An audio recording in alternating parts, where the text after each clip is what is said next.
রোজার ঈদের পর কাল শুক্রবার মুক্তি পাচ্ছে নতুন দুই ছবি, যার একটি মোহাম্মদ ইকবাল পরিচালিত হরর থ্রিলার অ্যাকশন ঘরানার ছবি ডেড বডি, আর অন্যটি বজরুল আনাম সৌদ পরিচালিত শ্যামা কাব্য।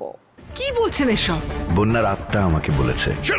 ঈদের পর শুক্রবার দেশের 40-এর অধিক প্রেক্ষাগৃহে আলোর মুখ দেখছে হরর অ্যাকশন ঘরানার ছবি ডেড বডি। সুনান মুভিজের ব্যানারে যে ছবিটি পরিচালনা করেছেন মোহাম্মদ ইকবাল। পৃথিবীর কোনো কোর্ট কি আত্মার সাক্ষী নেবে? এরই মাঝে মুক্তির আগে ছবির প্রচারে বিশাল রোড শো করেছেন নির্মাতা। তার বিশ্বাস, যারাই হলে গিয়ে ডেড বডি দেখবেন তারা হতাশ হবেন না। প্রত্যেকটা মানুষের ঘরে ঘরে ডেড বডিটা পৌঁছানোর একটা লক্ষ্য ছিল। আরেকটা লক্ষ্য ছিল এবার ঈদে সমস্ত মানুষ ডস খেয়েছে ছবি দেখে, ডেড বডি দেখে কেউ ডস খাবে না।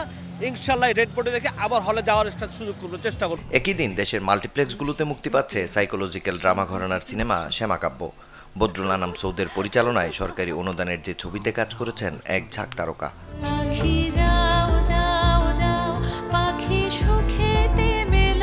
গল্পের ভিন্নতা, সাথে শিল্পীদের সুনিপুণ অভিনয়ে এরই মাঝে প্রিমিয়ারে বেশ প্রশংসিত হয়েছে ছবিটি। দর্শকদের কাছে নির্মাতার আহ্বান, ছবি নিয়ে কারো কথা না শুনে সিনেমা হলে এসে শ্যামা কাব্য দেখে তারপর ভালো মন্দ যাচাই করার। আমি বিশেষ কোনো বার্তা দিতে চাই না, আমি শুধু এইটুকু বলতে চাই, আপনারা হলে এসে ছবি দেখেন, ভালো মন্দ তারপরে ডিসাইড করেন, কারো মুখে শুনে কোনো কিছুতে ঢুকেন না। আপনার ভালো বললে ভালো বলেন, আমরা খুশি হব। মন্দ বললে মন্দ লাগলে মন্দ বলেন, সেটাও আমরা মাথা পেতে মেনে নেব।